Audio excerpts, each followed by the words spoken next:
Assalamualaikum warahmatullahi wabarakatuh. Halo abang kakak, apa kabar kalian hari ini? Semoga kalian selalu dalam lindungan Allah Subhanahu wa Ta'ala dan selalu diberikan kesehatan ya. Amin ya robbal alamin. Welcome to Elvina Edukasi. Pada video kali ini saya ingin menjelaskan kepada abang kakak tentang penggunaan kata depan. Nah, namun sebelum kita mulai pembelajarannya, ada baiknya kita berdoa bersama ya. Berdoa mulai. Bismillahirrahmanirrahim. Rabbi zidni ilma warzuqni fahma. Amin ya robbal alamin. Untuk lebih jelasnya memahami materi tentang penggunaan kata depan, simak video berikut ini. Let's study together. Dari abang kakak, kalian tahu nggak sih yang dimaksud dengan kata depan atau preposisi?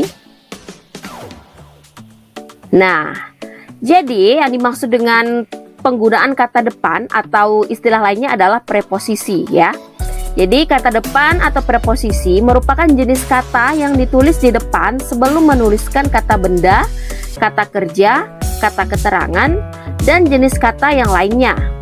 Sehingga sesuai dengan namanya, kata jenis ini posisinya selalu berada di depan.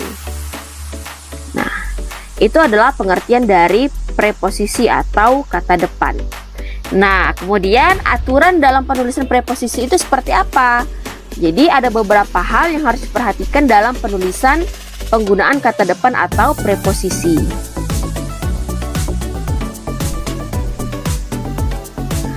Aturan penulisan preposisi. Penulisan preposisi atau kata depan dalam sebuah kalimat memiliki aturan. Beberapa aturannya sebagai berikut.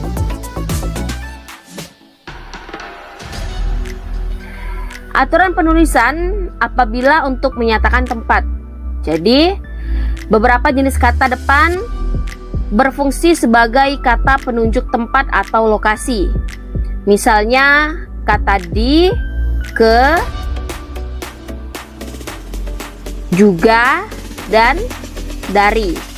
Nah, apabila difungsikan sebagai penunjuk tempat, maka kata depan tersebut aturannya ditulis secara terpisah.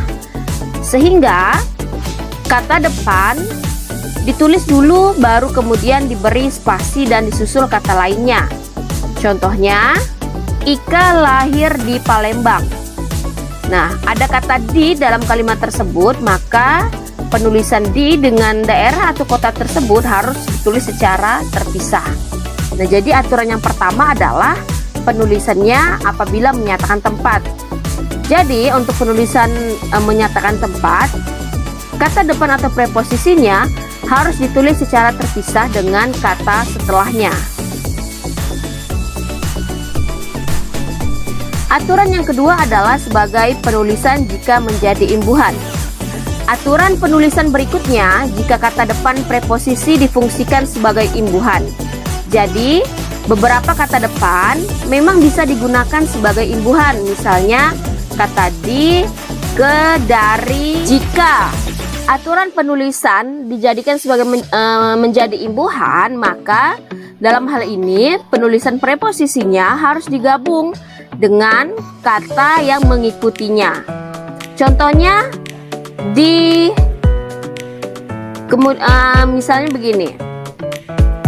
Aku disuruh ibu untuk mencuci baju misalnya.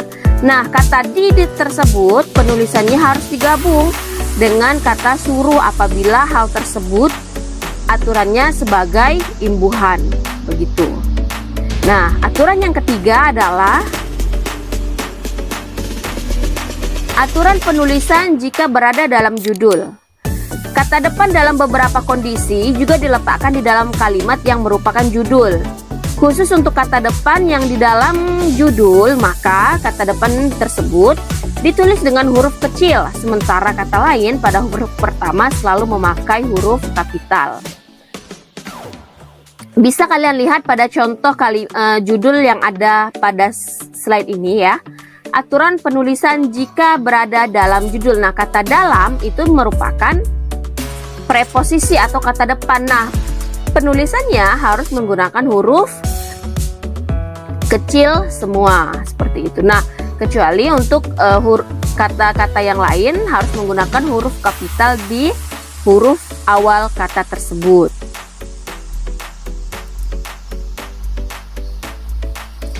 Nah, di sini ada contoh aturan penulisan preposisi.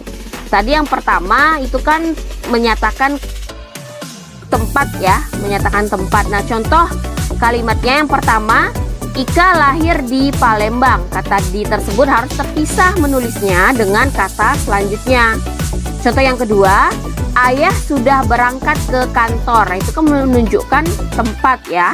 Nah, jadi kata ke itu adalah kata preposisi dan harus ditulis secara terpisah dengan kata yang mengikutinya. Contoh yang ketiga, Anita pulang dari Jakarta dan berangkat besok pagi. Nah, dari itu merupakan preposisi dan penulisannya juga sama, harus terpisah. Contoh yang kedua, sebagai imbuhan ya tadi ya. Ya, kalimat pertama, adik punya sepatu baru yang dibeli dari marketplace. Dibeli di situ, di sebagai imbuhan di situ, maka penulisannya harus digabung.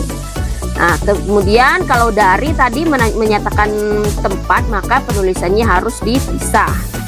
Contoh yang kedua, lebih baik terlambat daripada tidak melakukan apapun sama sekali. Nah, daripada tersebut ada kata dari ya.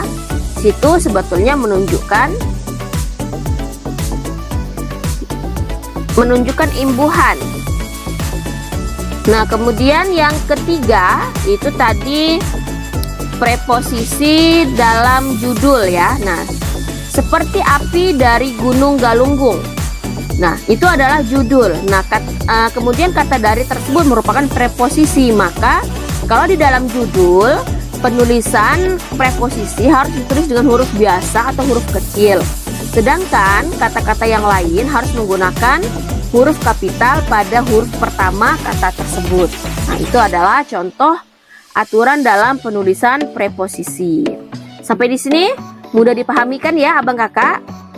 Baik, kita lanjut, yaitu jenis-jenis preposisi.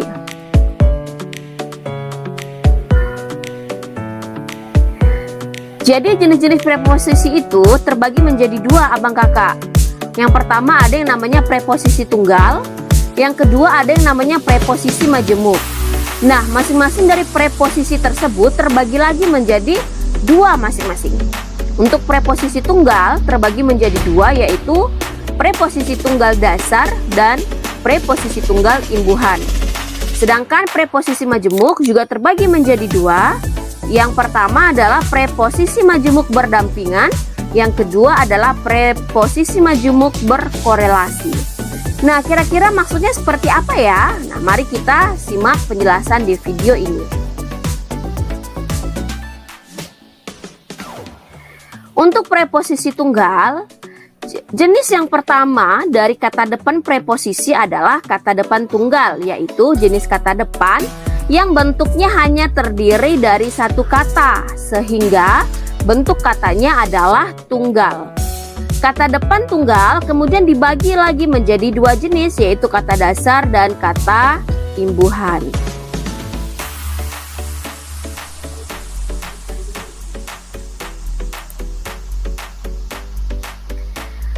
Yang pertama tadi adalah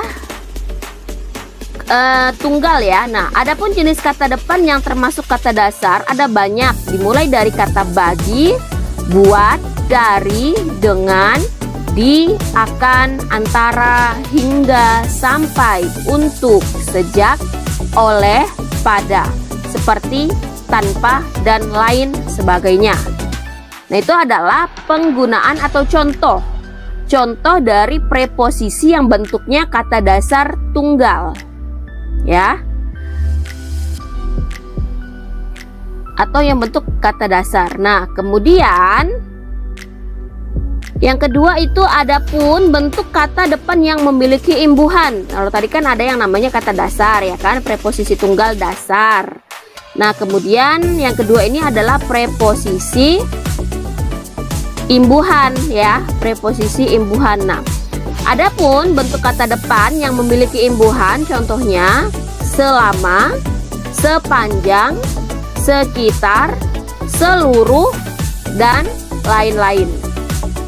Nah, itu pembagian dari preposisi tunggal, yaitu preposisi tunggal dasar dan preposisi tunggal imbuhan. Kemudian ada yang namanya preposisi majemuk. Preposisi majemuk, jenis kata depan preposisi majemuk adalah kata depan yang terdiri dari dua kata depan tunggal dalam satu kalimat atau klausal. Nah, contohnya, jadi di sini ada yang namanya preposisi majemuk berdampingan dan preposisi majemuk berkorelasi. Kata depan berdampingan merupakan jenis kata depan majemuk yang kata depan tunggal diletakkan secara berurutan. Penggunaannya kemudian membuat satu kalimat memiliki dua kata depan yang disusun berdampingan.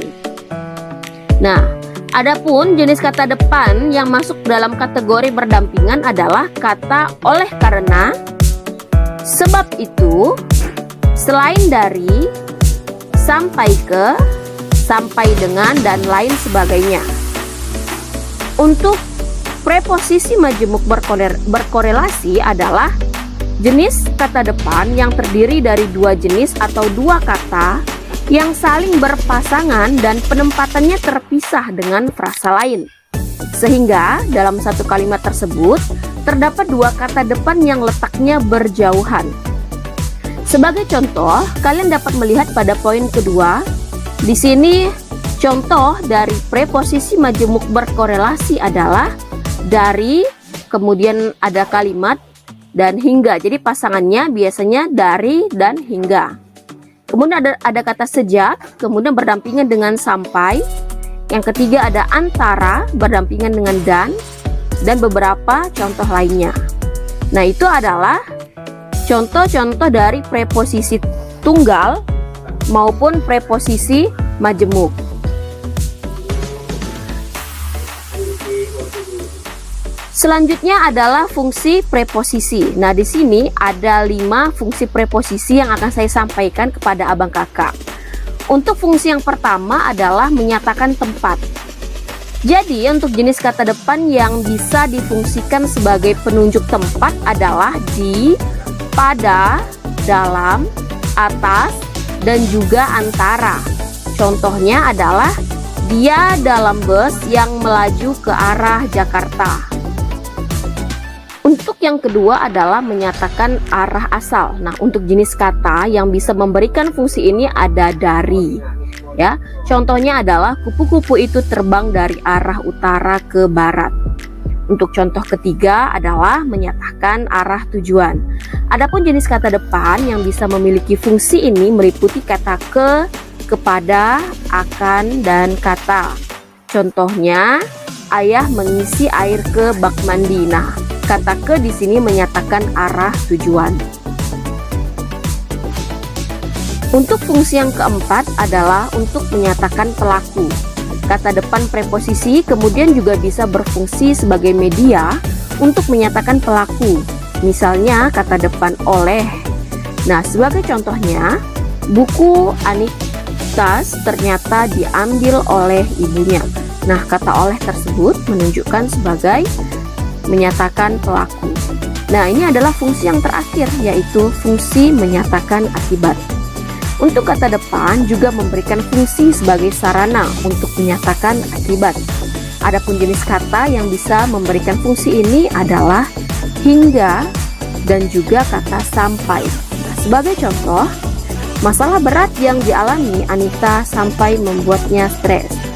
Nah, di dalam kalimat tersebut ada kata sampai. Nah, sampai tersebut merupakan contoh preposisi yang menyatakan akibat. Nah, bagaimana abang kakak? Penjelasannya mudah dipahami bukan? Nah, untuk abang kakak yang masih bingung dengan penjelasan ini, abang kakak dapat meninggalkan pertanyaan melalui kolom komentar di kanal YouTube Elvina Edukasi. Nah, sampai bertemu di video selanjutnya. Semoga apa yang saya sampaikan hari ini bermanfaat untuk kita semua. Saya akhiri. Wabillahi taufiq wal hidayah. Wassalamualaikum warahmatullahi wabarakatuh.